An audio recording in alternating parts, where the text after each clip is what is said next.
check my answer copies and not just motivate me that I was doing really well, the positive feedback wala mechanism, but also it gave me some really wonderful tips on to how I can improve my score even better. And I have been a student of sociology at Triumph IAS, and Vikas Ranjan sir, he personally guided and mentored me through my sociology answer writing. I would like to thank personally Vikas Ranjan sir for his mentorship in both optional sociology and in essay test series. In this civil services examination also, sociology was my option after consistent guidance of Vikas Ranjan sir, and I scored this time 285 marks. I had sociology as optional. I had taken test series from Vikas Ranjan sir, and the feedback provided by sir for my test was very regular. And my name is Vaibhav Anand Sharma. In this year of 2023, in the Civil Services examination, I have got rank AIR 58. So I will be discussing with you a certain aspects of our preparation. So let's talk about sociology optional. My first thing was that I did not expanded my sources, which people say for almost every subject I applied in sociology also. It was just a simple next IAS published material of Mr. Raj Rai sir. He is the next IAS faculty of sociology and he is my teacher. And he has collaborated different aspects of different material which are available in the market. There is book by Harlan Boss, there are other books also. And he has collaborated various aspects of those books and synthesize that material exactly in accordance with the need of UPSC Civil Services exam. So I used that as my base material. Second, to complement that material, I have used the Nitin Sangwan book, Essentials of Sociology. Now I want to tell you that in that material of Mr. Raj Rai sir, already there is enough, which is already kind of duplicate work of the Nitin Sangwan book in the next IAS material, in the Raj Rai sir material. But sometimes it happens that there are some things extra which an aspirant might feel that is needed in his or her notes. So that you can get from Nitin Sangwan book. That's what I did. And after referring to both these materials, I made my own small booklets of every topic. For example, if there are 50 points, I'm not talking about chapters, I'm talking about subtopics also. If there are 50 points in paper 1 and let's say 50 points in paper 2, so I made small topics wise booklets like 4-page, 5-page, 6-page booklet, and that's how at the end of the day, at the end of this exercise, I had my own very notes. So when I was referring to my notes, I did not have this trouble in my mind that I have to refer to any other book also. So that was the full proof strategy for me. Now after when you have covered the basic material, right, which I just discussed, what you have to do is collect your own very examples, from what is happening around you. For example, if we look at the farmer protests that were happening a few days ago, so in that there was a Mazdoor Kisan Sangathan.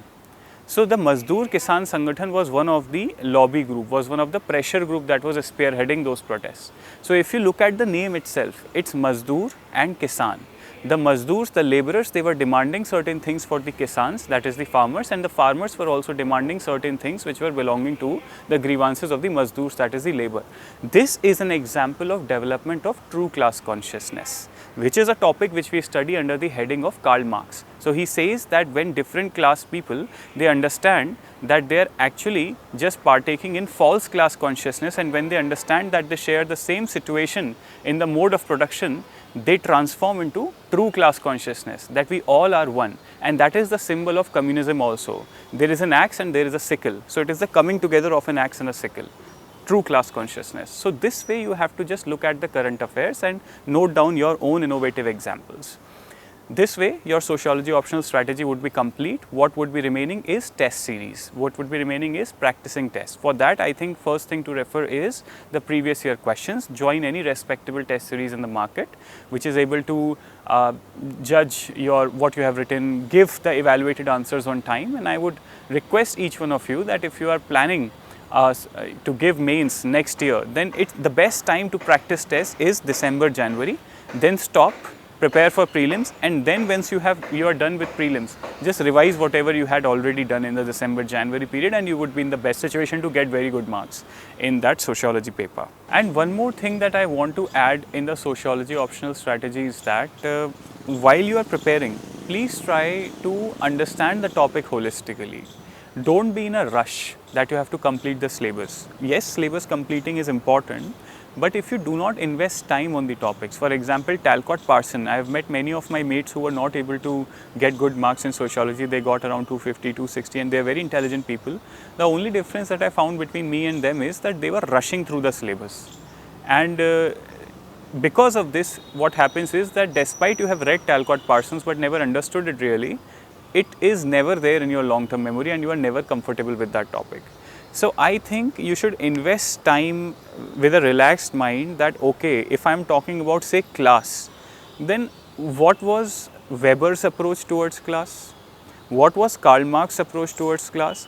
And what was any other person's approach towards class? If I am talking about functionalism, conflict theorists and non-conflict theorists, then you should invest some time in understanding, okay, what is actually conflict? Why Marxist approach and why the feminist approach both pertains to the conflict perspective. Do not be superficial about it. Feel it, absorb it, talk about it, and do some discussions on these topics, and then make your organized notes and organized examples, and then try to reproduce in the exam hall, reproduce in the test series paper. I think that is one thing that I would like to tell you. And also I would like to tell that if you are feeling that your self-study is not going to be enough for your sociology optional, then I sincerely request, please get help. Because there are enough courses available, there are enough installment based courses available as well, and you can definitely use it. There are enough topper talks available. I myself made my strategy after listening to Jagrati Avasthi ma'am's strategy. She discussed one example that she wrote in her actual paper, and that example was of alienation, which is a topic which we study under Karl Marx and various other thinkers, that how Mahendra Singh Dhoni ji, he was disenchanted with his job of a ticket collector, and how that disenchantment led to alienation in his previous job, and it spurred Mahendra Singh Dhoni into becoming a cricketer. So this is one of the positive aspects of alienation, which is discussed by many thinkers also. So when you mention in your answers, okay, this thinker said in the alienation topic that there can be certain positive outcomes of alienation as well, not only negative, then you can give an example also, right? That it can spur innovation. For example, Dhirubhai Ambani ji got alienated with his job in a private sector, in petrol pump, etc., and that spurred him into becoming an entrepreneur. So these kind of examples creatively you can do. And first try to be comfortable with the syllabus, comfortable with your own notes, and once you are comfortable, once you have revised, then these examples come into the picture. Do not waste time in collecting examples right at that moment when you are actually trying to figure out how to clear your concepts in the first place. So this is a stage-wise process. First stage is clearing your concepts. Second stage is making notes out of those concepts. Third stage is revising those concepts, and fourth stage is being creative about collecting examples.